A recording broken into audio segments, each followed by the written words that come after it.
Morning aspirants, स्वागत है आपका फोकस ऑन एजुकेशन में। मैं एजुकेटर आप सबके लिए इंपॉर्टेंट फैक्ट्स लाई हूँ जो कि आपके कॉम्पिटिटिव एग्जाम में हेल्प करेगा। क्या कुछ है खास, चलिए नजर डालते हैं। आज 12 सितंबर 2020 है और फर्स्ट पॉइंट क्या है कि जैविक खाद्य प्रसंस्करण इकाई का उद्घाटन कहाँ किया गया है। तो ये कहाँ किया गया है? उत्तर प्रदेश में किया गया है। तो ये पॉइंट याद रखिएगा।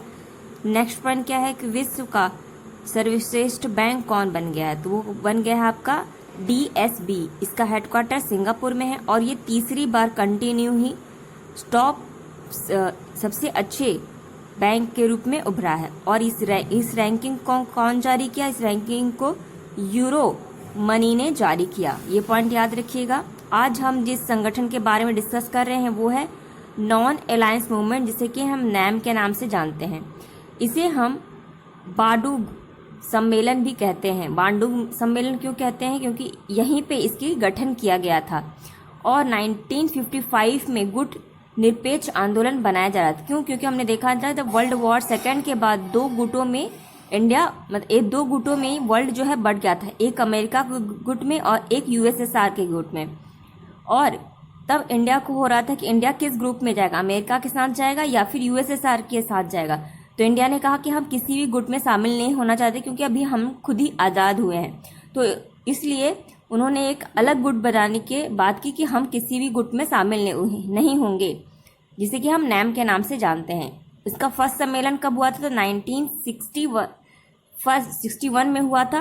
कहाँ पे आपका हुआ था? ये हुआ था बेलग्रेड में। और बेलग्रेड किसकी कैपिटल है? तो यूगोस्लाविया की कैपिटल है। इसमें पार्टिसिपेट कौन किया था? तो भारत के प्रधानमंत्री किए थे, यानी पंडित जवाहरलाल नेहरू ने किया था। फिर यूगोस्लाविया के राष्ट्रपति किए थे सुकर्नो। फिर मिस्र के राष्ट्रपति किए थे कर्नल नासिर। और घाना के राष्ट्रपति किए थे क्वास्मे एनक्रुमा। ठीक। और इसमें अभी कितने मेंबर हैं? तो 120 अभी मेंबर हैं। ये और भी न्यूज़ में इसलिए रहा क्योंकि क्या ऐसा हुआ कि कभी कोई राष्ट्रपति भारत का पार्टिसिपेट नहीं किया था? तो यस, कब हुआ था? ये 1979 में इंडिया के इंडिया के प्रेसिडेंट कौन थे? वो थे चौधरी चरण सिंह। तो ये इन्होंने भाग नहीं लिया था। और इसका हेडक्वार्टर का है इंडोनेशिया के जकार्ता में है। और 2018 इसकी समिट हुई थी 2019 में। तो वो कहाँ हुई थी?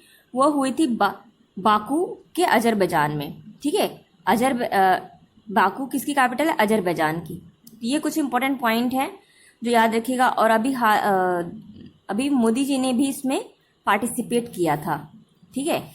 और आज हम जिस योजना को डिस्कस कर रहे हैं वो है स्वनिधि योजना। ये लॉन्च कब हुई थी? तो 1 जून 2020 में ये लॉन्च हुई थी। और इसका उद्देश्य क्या है? लोन प्रदान करना। किसको? रेडी पटरी वालों को। और ये कौन सी मिनिस्ट्री करती है? तो ministry of housing and urban ministry करती है। और ये मैं न्यूज़ क्यों बता रही हूँ? स्वनिधि योजना, प्रधानमंत्री स्वनिधि है क्योंकि मध्य प्रदेश इस पे टॉप कर रहा है। ठीक है। क्योंकि यहाँ पे 4.50 लाख रजिस्ट्रेशन हो चुका है। तो ये बहुत अच्छे से इम्प्लीमेंट किया गया है। ठीक। नेक्स्ट पॉइंट क्या है हमारे लिए न्यूज़ का? ऑस्ट्रेलिया ने किसे भारत में अपना व्यापार प्रतिनिधित्व नियुक्त किया है? तो कौन है? वो है मैथ्यू हैंडन और लीसा सिंह को किया। 2 लोगों को किया है। तो ये दोनों नाम याद रखिएगा। फिर जमैका में भारत का उच्चायुक्त किसे नियुक्त किया गया? वो है R मसाकुई। तो यह नाम याद रखिएगा। नेक्स्ट पॉइंट क्या है कि दिल्ली से मेरठ एक RST कॉरिडोर ऑपरेशन कब तक बनाने का लक्ष्य है? ये दिल्ली से मेरठ एक रोड बनाई जा रही है। तो उसका लक्ष्य कब तक है? तो ये लक्ष्य टारगेट याद रखिएगा 2023 तक ये लक्ष्य रखा गया कि इसको कंप्लीट कर दिया जाएगा। नेक्स्ट क्या है कि तीसरा संस्करण का आयोजन SCO यानी संघाई कोऑपरेशन ऑर्गेनाइजेशन का किसका? फॉरेन मिनिस्ट्री की मीटिंग 2020 में मॉस्को में, जो कि रसिया की कैपिटल है। इसका कौन सा संस्करण था? तो ये इसका तीसरा था। और फर्स्ट टाइम इंडिया होस्ट करेगा SCO की मीटिंग, वो भी किसकी? हेड ऑफ गवर्नमेंट की। ठीक है। और यहीं पे बात की जा रही है कि हम SCO स्टार्टअप फोरम की भी लॉन्च करेंगे। ठीक है। तो ये कुछ पॉइंट याद रखिएगा। नेक्स्ट पॉइंट क्या है कि 73rd session of WHO east India Asia region meeting 2020 का आयोजन किस देश ने किया? तो ये इंपॉर्टेंट बन जाता है क्योंकि WHO की मीटिंग है, तो ये किया है आपके बैंकॉक ने। बैंकॉक किसकी कैपिटल है? थाईलैंड की है। और इसको एड्रेस किसने किया अगर भारत की तरफ से? तो हर्षवर्धन ने किया, क्योंकि ये हेल्थ मिनिस्टर है हमारे। नेक्स्ट पॉइंट क्या है कि भारत ने किस देश के साथ एक ट्रायल लिटरल डायलॉग का आयोजन किया? तो कब किसके साथ किया है? तो वो फ्रांस और ऑस्ट्रेलिया के साथ मिलकर किया है। ये किस पे फोकस कर रहे हैं? तो इकोनॉमिक पे फोकस कर रहे हैं, जियो स्टेशनरी चैलेंज पे फोकस कर रहे हैं, और कोऑपरेटिव इन इंडो पैसिफिक पे कर रहे हैं। और साथ ही साथ इन्होंने कोविड पे भी इस पे बात की है। साथ ही साथ इसका थीम क्या रहा? तो इसका रहा थीम मैरीनाइन ग्लोबल कॉमन। तो ये पॉइंट याद रखिएगा। चलिए नेक्स्ट पॉइंट पे जरा हम देखें क्या है। नेक्स्ट पॉइंट हम वाडा को डिस्कस कर रहे हैं। वाडा क्या होता है? वाडा है वर्ल्ड एंटी डोपिंग एजेंसी। ये भी अभी न्यूज़ में रही है एजेंसी। इसकी फॉर्मेशन हुई थी 10 नवंबर 1999 में। इसका हेडक्वार्टर कहाँ है? कनाडा में है, मॉन्ट्रियल में। और इसके प्रेसिडेंट कौन है? तो वीटोल्ड बैंका इसके प्रेसिडेंट थे, चौथे, जो कि जनवरी 2020 में बने हैं। ये कहाँ के हैं? तो पोलैंड के हैं, तो इसलिए याद रखिएगा। और ये किससे एफिलेटेड है? तो इंटरनेशनल ओलंपिक कमेटी से ये एफिलेटेड है। और वाडा ऑर्गेनाइजेशन को लॉसियाना डिक्लेरेशन के नाम से भी जानते हैं, जो कि स्विट्जरलैंड में है। ये क्यों न्यूज़ रहा? क्योंकि अभी हमारे union sports minister Kiren Rijiju इसमें वाडा के प्रेसिडेंट से भी मीटिंग किए और वर्चुअली, और साथ ही साथ उन्होंने इंश्योर किया कि हम clean sports in achieve globalisation को प्रमोट कर रहे हैं। तो इसलिए ये न्यूज़ में आई एजेंसी। और नाडा कहाँ पे है? यानी नेशनल एंटी डोपिंग एजेंसी, वो कहाँ है? तो वो आपकी न्यू दिल्ली में इसका हेडक्वार्टर है। ये पॉइंट याद रखिएगा, किसका? आपका नाडा का। ठीक है।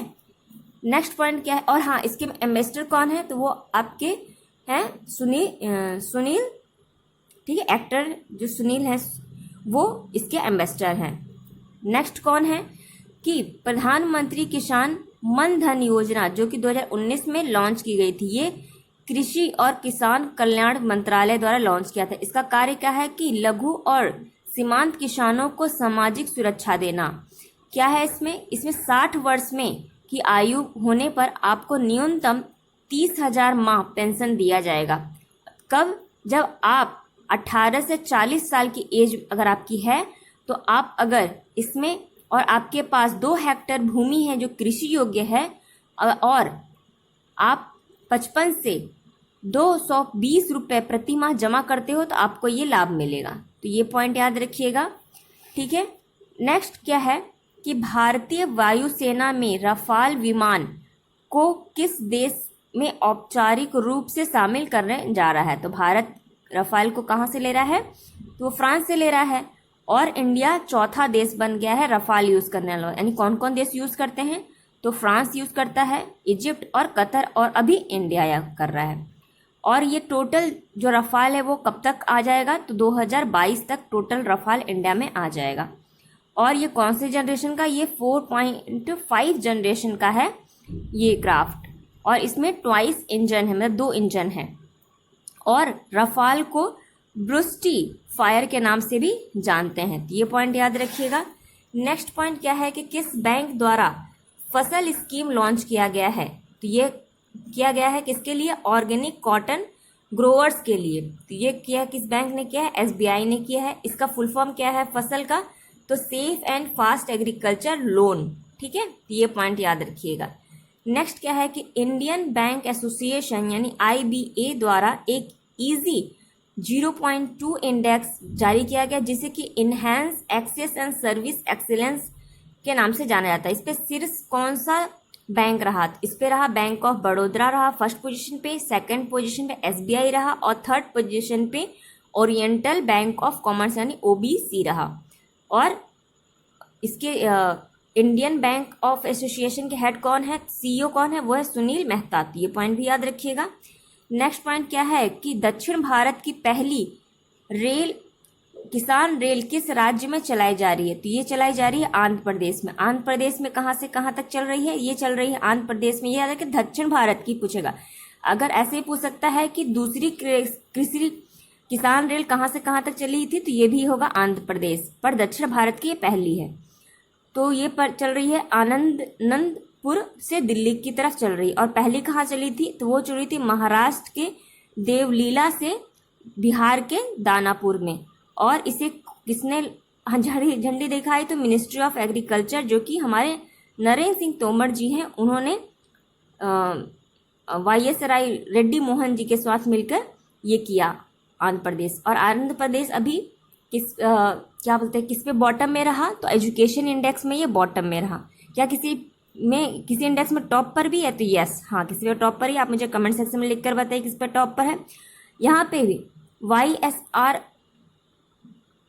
आसरा योजना भी शुरुआत की है, जो कि स्वयं सहायता समूह यानी SHG के लिए ये शुरू किया गया है। तो ये पॉइंट याद रखिएगा।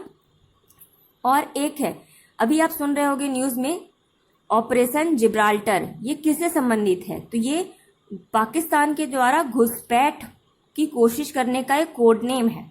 ये क्या है पूरा चीज़ जरा इस पर पॉइंट हम देखें कि 1965 में गुजरात के कक्ष में पाक ने एक ऑपरेशन डेजर्ट हॉक चलाया था।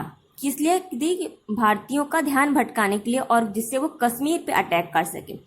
तो इसलिए इस ऑपरेशन को भी याद रखिएगा। और फिर कश्मीर पे जब इन्होंने अटैक किया, फिर 6 दिसंबर को इन्होंने कहा कि हम कश्मीर को अपने वश में कर लें, मतलब अपने टेरिटरी में मिला लेंगे। तो इसलिए इन्होंने दो ऑपरेशन चलाए, एक ऑपरेशन जिब्राल्टर और एक ऑपरेशन ग्रैंड स्लैम चलाया, ठीक है। लेकिन ये पूरी तरीके से सफल नहीं हो पाया। तो इस वजह से ये और पाकिस्तान कहता है कि हम इस पे जीत हासिल किया, हमने कुछ एरिया को अपने कब्जे में कर लिया। तो इसी ऑपरेशन को ये अभी 6 सितंबर को पाकिस्तान इसको सेलिब्रेट किया इस ऑपरेशन को, तो इसलिए ये न्यूज़ में रहा। तो मुझे लगा आपको बताना चाहिए ये किससे संबंधित है। अगर याद होगा, जिब्राल्टर जो है एक जल संधि है, किसके किसके बीच में है?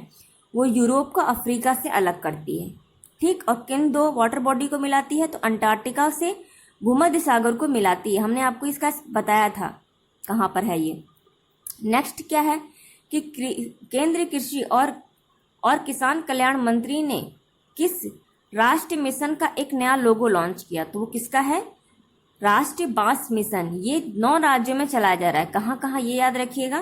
पहले तो ये मिशन ही याद रखिएगा, किसका लोगो नया लॉन्च किया गया है, किस राष्ट्रीय मिशन का? तो बांस मिशन का। ये 9 राज्य कौन कौन से हैं? गुजरात, मध्य प्रदेश, महाराष्ट्र, उड़ीसा, असम, नागालैंड, त्रिपुरा, उत्तराखंड और कर्नाटक। तो यहाँ पे सब किया गया है, ठीक है, ये याद रखिएगा। तो ये कुछ इंपॉर्टेंट पॉइंट है जो आपके एग्जाम में आ सकते हैं। आई होप आपको ये वीडियो पसंद आएगा। इसे लाइक कीजिए, कमेंट कीजिए, शेयर कीजिए। Thank you aspirant.